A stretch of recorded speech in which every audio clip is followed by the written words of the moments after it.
El 18 de abril de 1942, 4 meses después de Pearl Harbor, Estados Unidos devolvía el golpe a los japoneses.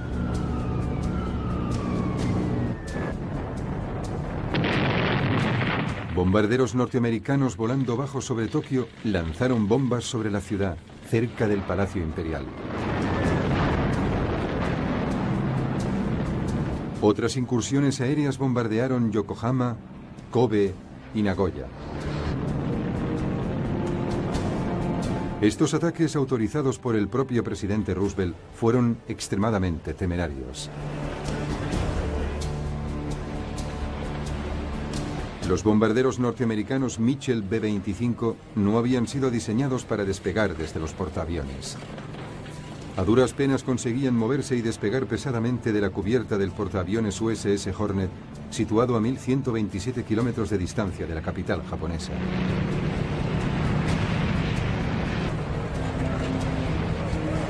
Sin embargo, la efectividad en el aire de estos bombarderos era impecable. Los ataques aéreos norteamericanos causaron grandes destrozos en Japón. Tras sus éxitos arrolladores de los últimos 4 meses, los japoneses nunca hubiesen esperado un ataque de ese calibre en su propio país.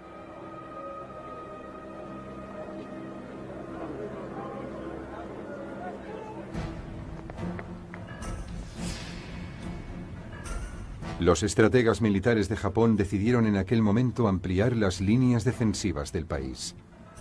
Si conseguían nuevas posiciones estratégicas en el Pacífico, podrían atacar y destruir las fuerzas aliadas incluso antes de que éstas se aproximasen al país.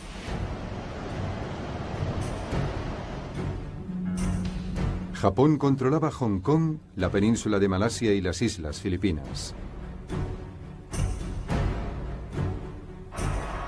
Y había ocupado también Indonesia. En esta ocasión decidieron lanzar una ofensiva hacia el sur y atacar Nueva Guinea y las Islas Salomón, y en una ofensiva hacia el este se harían con el control de la isla de Midway, en medio del Pacífico. Esto significaba que Japón estaría rodeado por una sucesión de posiciones defensivas estratégicas. Mientras los japoneses planeaban su acción militar, cada una de sus operaciones iba a ser meticulosamente desmontada sin que estos se dieran cuenta. Los norteamericanos habían descifrado los códigos militares japoneses.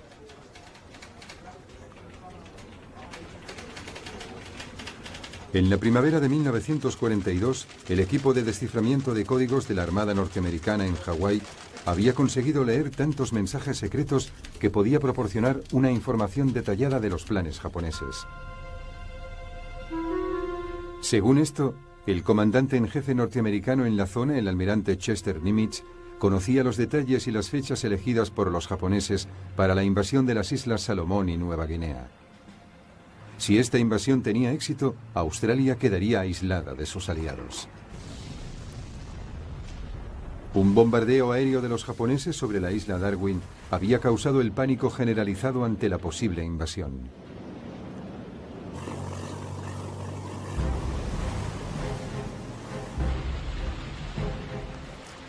A principios de mayo de 1942 fue lanzado el plan japonés de ampliar su perímetro defensivo. Los japoneses ocuparon las Islas Salomón.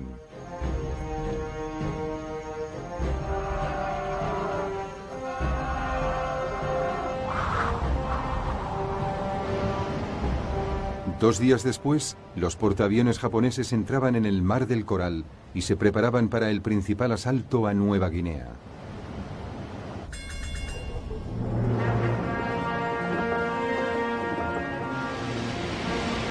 Pero esta vez los norteamericanos les estaban esperando. El almirante Nimitz había enviado 2 portaaviones norteamericanos y una serie de acorazados más pequeños a la zona.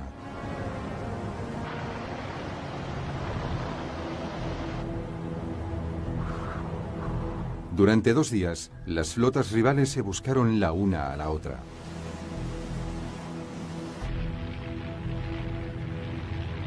El 7 de mayo, aviones norteamericanos localizaron y hundieron el portaaviones japonés Shoho.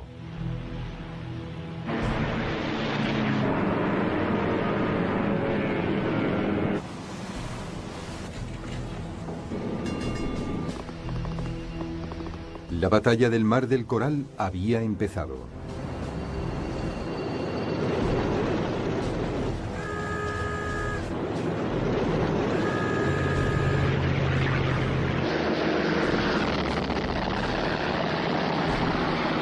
Al día siguiente, las tripulaciones aéreas norteamericana y japonesa se preparaban para el ataque.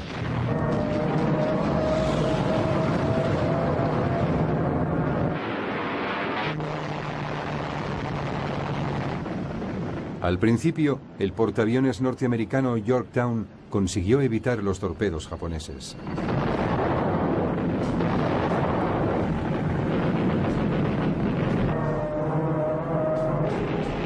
Hasta que recibió una bomba que atravesó 4 cubiertas antes de explotar. 37 hombres murieron.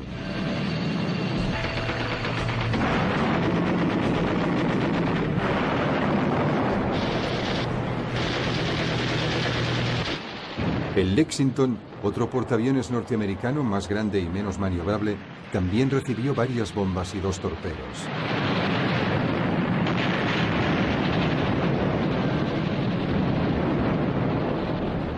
Y escoró gravemente a babor.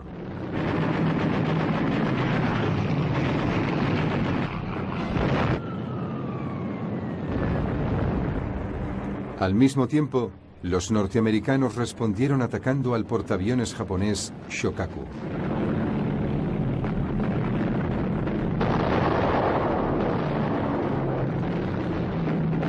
El primer ataque aéreo norteamericano se vio reducido por los cazas Zero japoneses, que obligaron a los bombarderos norteamericanos Douglas Devastator a lanzar sus torpedos desde demasiado lejos. Y ninguno de esos torpedos acertó.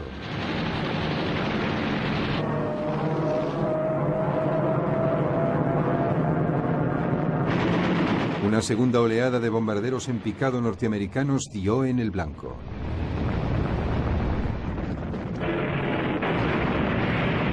La cubierta del Shokaku quedó tan seriamente dañada que ya no pudo ser utilizada por los aviones.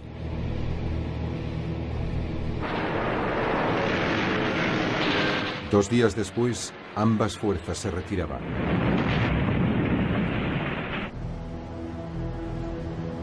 Una vez finalizada la batalla, el Lexington, que todavía se mantenía a flote, se incendió de repente y se produjo una enorme explosión. La causa del incendio había sido la pérdida de combustible de un avión al sobrevolar la zona.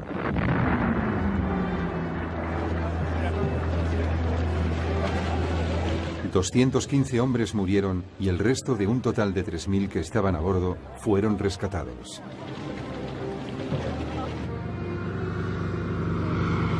Aquella misma tarde, un torpedo norteamericano hundió definitivamente el casco del Lexington, que todavía ardía.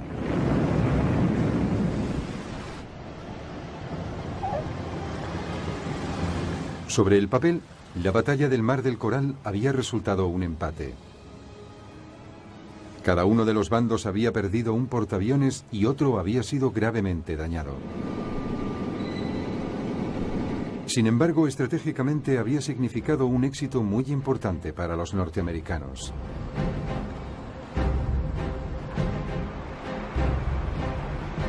Estos habían impedido que los japoneses ocupasen más territorio, evitando que Japón continuara con sus planes de aislar a Australia.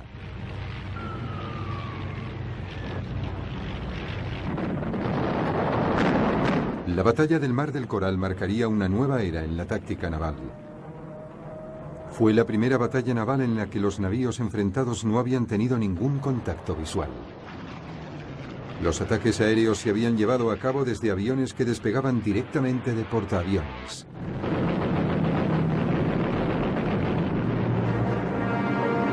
Muy pronto se vería claramente qué bando había conseguido adaptarse mejor a esta nueva ofensiva naval.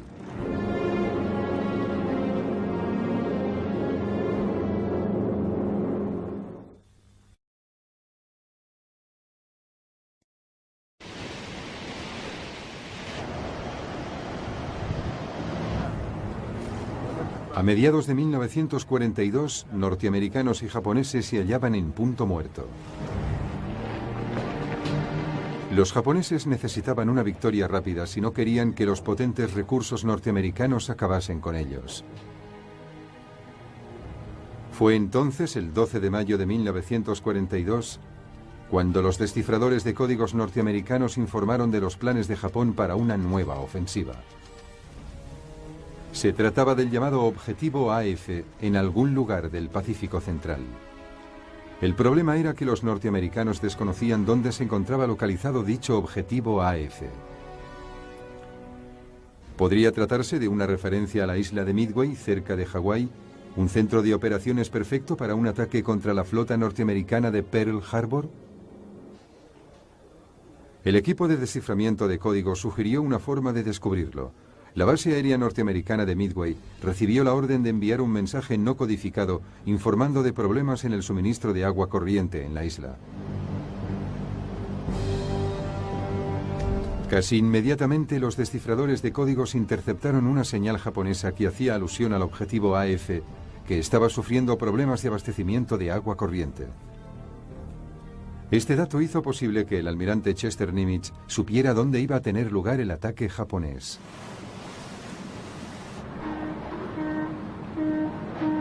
Como de costumbre, el plan japonés era complejo. Consistía en el llamado ataque de distracción en las Islas Aleutianas, en el Pacífico Norte, que serviría para desplazar hasta allí a una parte de la flota norteamericana. Y mientras esto pasaba, Midway sería tomada por una fuerza de ocupación japonesa. La reacción norteamericana sería rápida. Se verían obligados a utilizar la fuerza de los portaaviones para retomar la isla. Y en ese momento serían aniquilados por una gran presencia militar naval japonesa que incluiría 4 grandes portaaviones.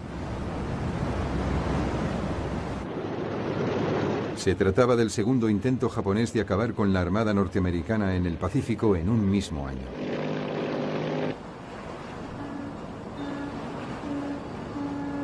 El almirante Nimitz, que había sido advertido, viajó a Midway para dirigir los preparativos con el objeto de encontrar desprevenidos a los japoneses.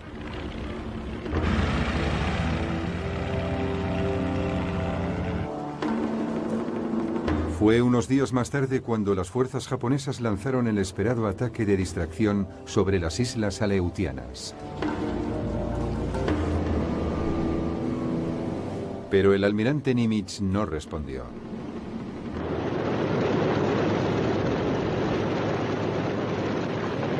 Así que a primera hora del 4 de julio de 1942, las principales fuerzas de los portaaviones japoneses lanzaron un primer ataque aéreo sobre Midway para debilitar sus defensas. Los aviones de guerra norteamericanos de la isla interceptaron el ataque.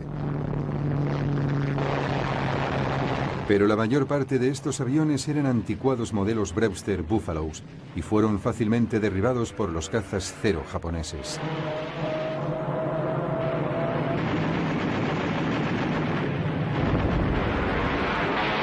Sin embargo, las defensas de Midway habían resistido y el ataque japonés había sido reducido.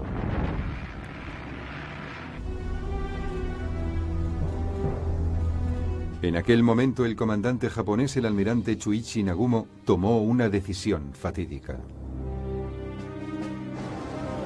Había mantenido algunos de sus aviones en reserva, cargados con municiones específicamente diseñadas para atacar navíos, por si la flota norteamericana era descubierta.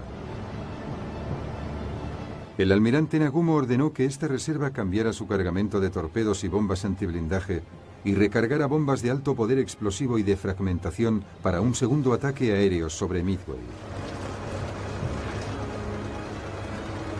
Este cambio implicaba que los aviones llevaran una carga equivocada en el caso de tener que enfrentarse a la Armada norteamericana. Un riesgo que Nagumo estaba dispuesto a correr. Mientras se procedía a recargar los aviones, recibió noticias desconcertantes. Se había detectado una fuerza naval norteamericana. ¿Podría tratarse de la fuerza de portaaviones norteamericana o simplemente de navíos más pequeños y menos importantes? Nagumo se enfrentaba a un dilema. ¿Debía proseguir con su ataque a Midway o debía cambiar de nuevo la carga de los bombarderos para enfrentarse a los navíos norteamericanos?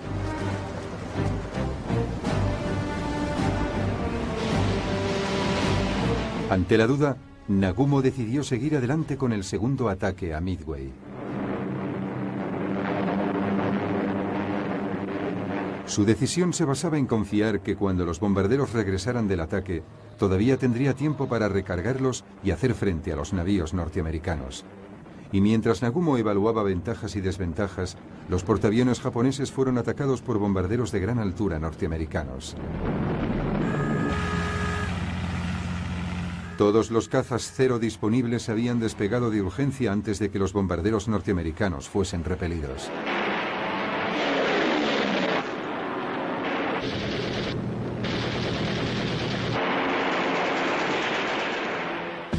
Entonces llegó una nueva noticia.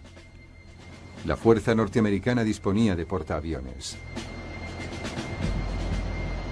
Una vez más, Nagumo tenía problemas.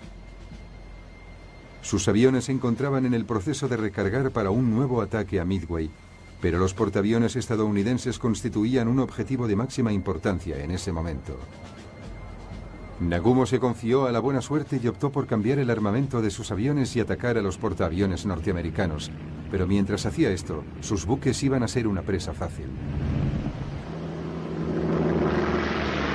En ese momento, bombarderos torpederos Devastator norteamericanos, volando a baja altura, atacaron a los buques japoneses. Pero los Devastator eran viejos y lentos y atacaban sin la ayuda de los cazas. Así que a medida que se aproximaban a la poderosa flota japonesa, eran rápidamente derribados.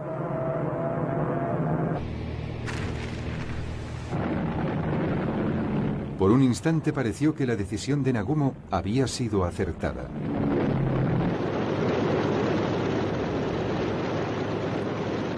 Pero entonces, justo cuando sus bombarderos habían sido recargados y estaban a punto para enfrentarse a los portaaviones norteamericanos, se produjo una catástrofe. Los bombarderos en picado norteamericanos Douglas SBD Dauntless se lanzaron sobre ellos. Los japoneses fueron totalmente sorprendidos.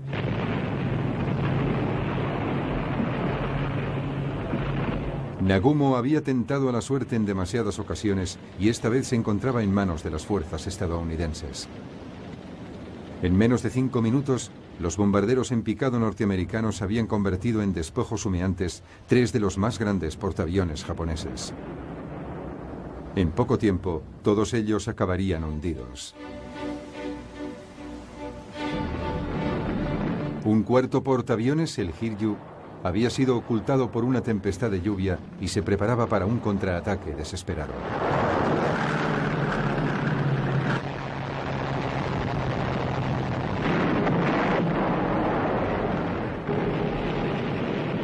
Presa de este ataque fue el portaaviones norteamericano Yorktown, que quedó seriamente dañado.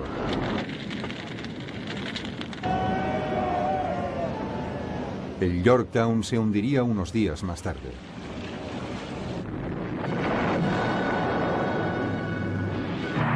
Sin embargo, el contraataque japonés fue efímero.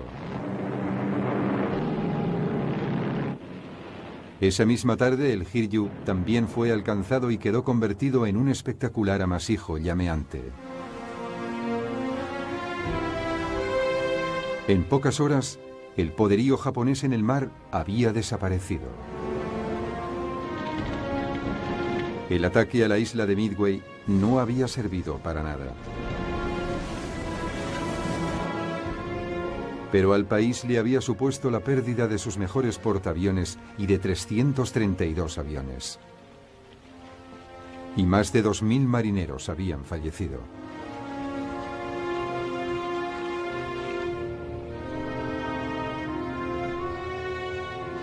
Estados Unidos reinaba ahora en el mar.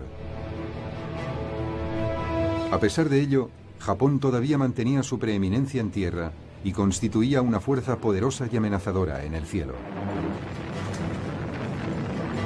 En los meses siguientes intentaría sacar el máximo provecho de estas ventajas.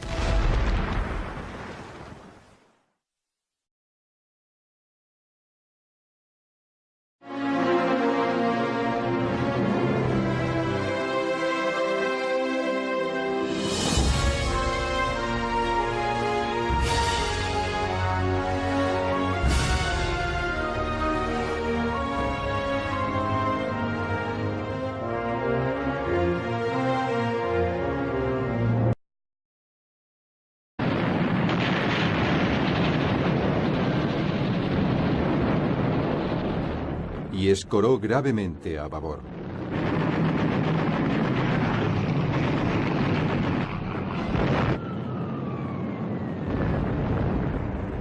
Al mismo tiempo, los norteamericanos respondieron atacando al portaaviones japonés Shokaku.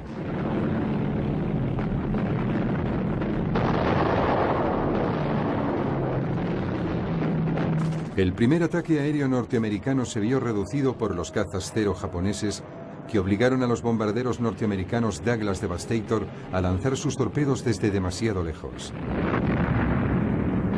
Y ninguno de esos torpedos acertó.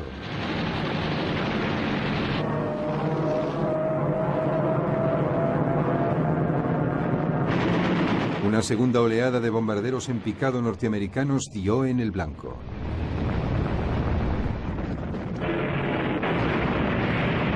La cubierta del Shokaku quedó tan seriamente dañada que ya no pudo ser utilizada por los aviones.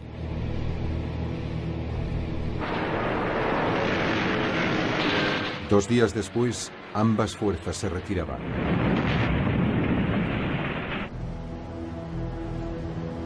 Una vez finalizada la batalla, el Lexington, que todavía se mantenía a flote, se incendió de repente y se produjo una enorme explosión.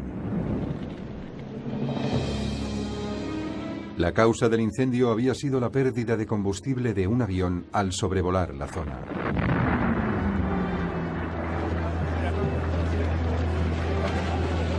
$215 hombres murieron y el resto de un total de 3.000 que estaban a bordo fueron rescatados.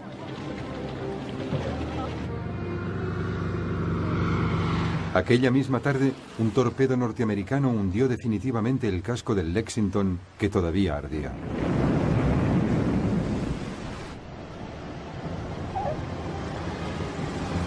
Sobre el papel, la batalla del Mar del Coral había resultado un empate. Cada uno de los bandos había perdido un portaaviones y otro había sido gravemente dañado. Sin embargo, estratégicamente había significado un éxito muy importante para los norteamericanos.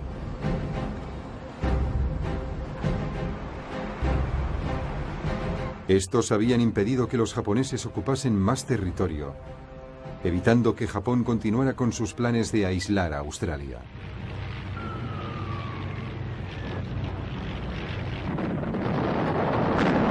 La batalla del Mar del Coral marcaría una nueva era en la táctica naval. Fue la primera batalla naval en la que los navíos enfrentados no habían tenido ninguna su acción militar. Cada una de sus operaciones iba a ser meticulosamente desmontada sin que estos se dieran cuenta. Los norteamericanos habían descifrado los códigos militares japoneses.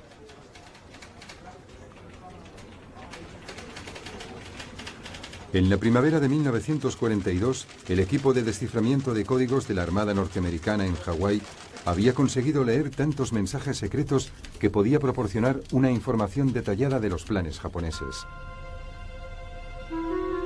Según esto, el comandante en jefe norteamericano en la zona, el almirante Chester Nimitz, conocía los detalles y las fechas elegidas por los japoneses para la invasión de las Islas Salomón y Nueva Guinea. Si esta invasión tenía éxito, Australia quedaría aislada de sus aliados.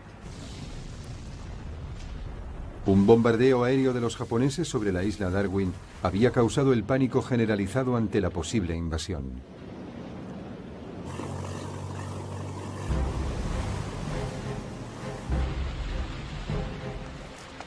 A principios de mayo de 1942 fue lanzado el plan japonés de ampliar su perímetro defensivo. Los japoneses ocuparon las Islas Salomón.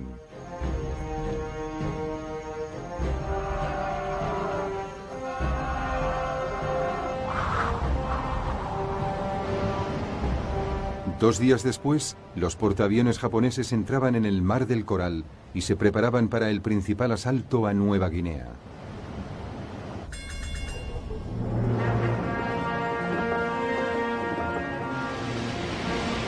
Pero esta vez los norteamericanos les estaban esperando. El almirante Nimitz había enviado 2 portaaviones norteamericanos y una serie de acorazados más pequeños a la zona.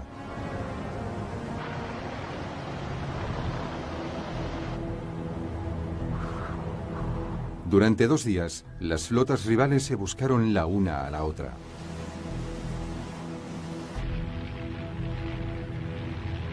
El 7 de mayo, aviones norteamericanos localizaron y hundieron el portaaviones japonés Shōjo.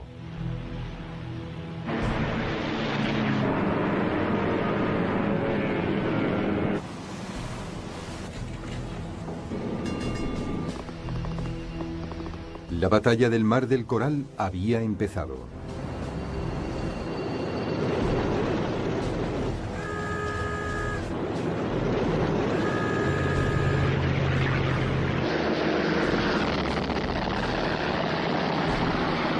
Al día siguiente, las tripulaciones aéreas norteamericana y japonesa se preparaban para el ataque.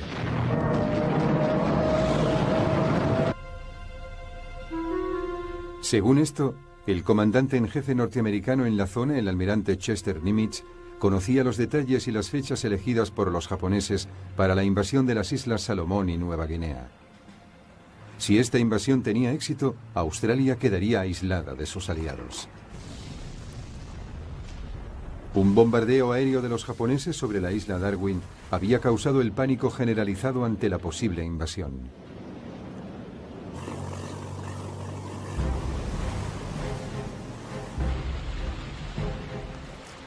A principios de mayo de 1942 fue lanzado el plan japonés de ampliar su perímetro defensivo. Los japoneses ocuparon las Islas Salomón.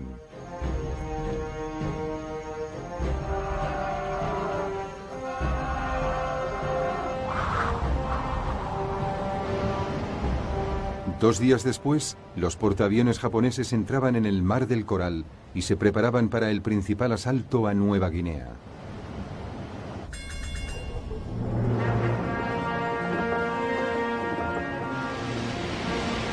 Pero esta vez los norteamericanos les estaban esperando.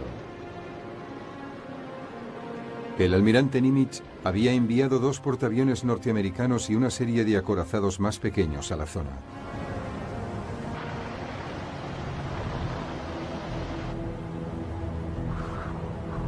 Durante 2 días, las flotas rivales se buscaron la una a la otra.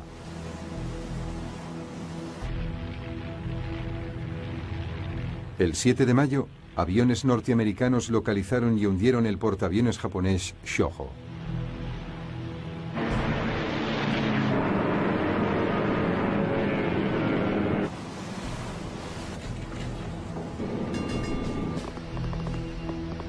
La batalla del Mar del Coral había empezado.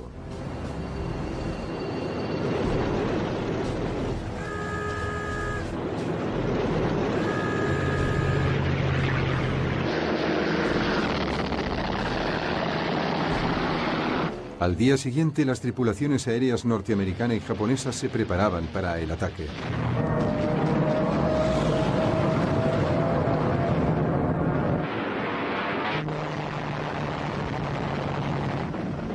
Al principio, el portaaviones norteamericano Yorktown consiguió evitar los torpedos japoneses.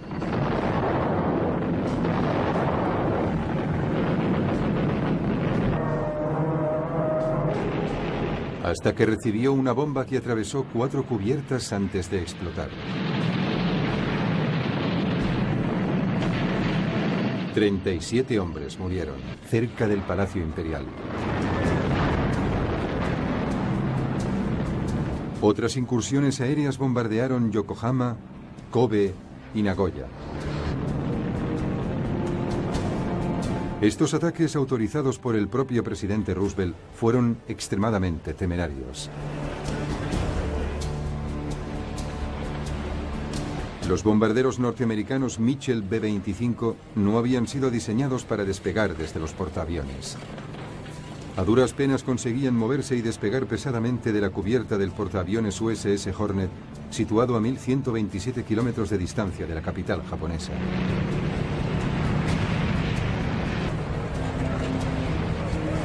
Sin embargo, la efectividad en el aire de estos bombarderos era impecable. Los ataques aéreos norteamericanos causaron grandes destrozos en Japón.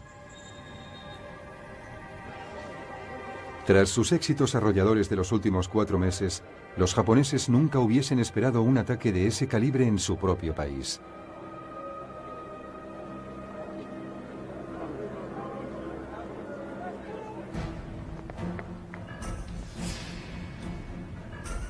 Los estrategas militares de Japón decidieron en aquel momento ampliar las líneas defensivas del país. Si conseguían nuevas posiciones estratégicas en el Pacífico, podrían atacar y destruir las fuerzas aliadas incluso antes de que éstas se aproximasen al país.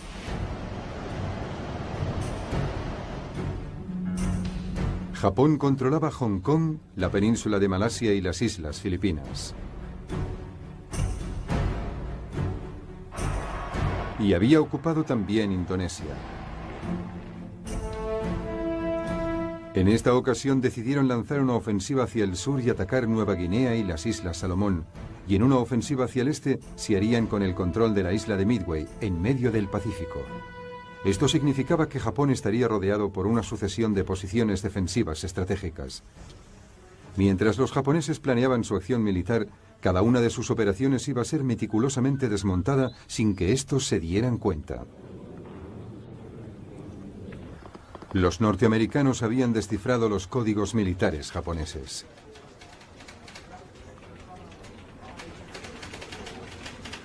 En la primavera de 1942, el equipo de desciframiento de códigos de la Armada norteamericana en Hawái había conseguido leer tantos mensajes secretos que podía proporcionar una información detallada de los planes japoneses. Según esto, el comandante en jefe norteamericano en la zona, el almirante Chester Nimitz, conocía los detalles y las fechas elegidas por los japoneses para la invasión de las islas.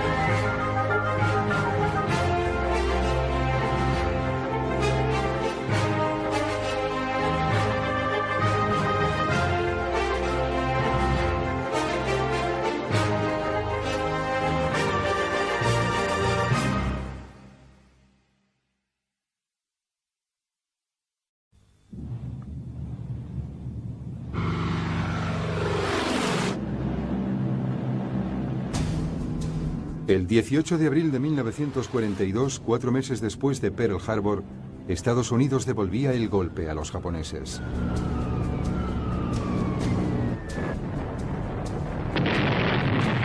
Bombarderos norteamericanos volando bajo sobre Tokio lanzaron bombas sobre la ciudad, cerca del Palacio Imperial. Otras incursiones aéreas bombardearon Yokohama, Kobe y Nagoya. Estos ataques, autorizados por el propio presidente Roosevelt, fueron extremadamente temerarios. Los bombarderos norteamericanos Mitchell B-25 no habían sido diseñados para despegar desde los portaaviones. A duras penas conseguían moverse y despegar pesadamente de la cubierta del portaaviones USS Hornet, situado a 1127 kilómetros de distancia de la capital japonesa.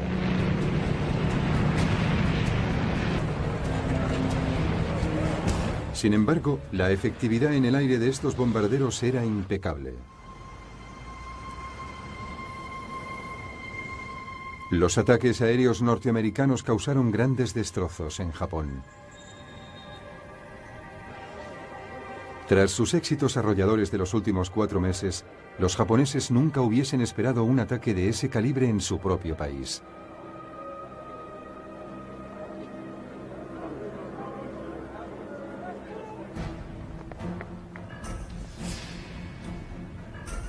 Los estrategas militares de Japón decidieron en aquel momento ampliar las líneas defensivas del país. Si conseguían nuevas posiciones estratégicas en el Pacífico, podrían atacar y destruir las fuerzas aliadas incluso antes de que éstas se aproximasen al país.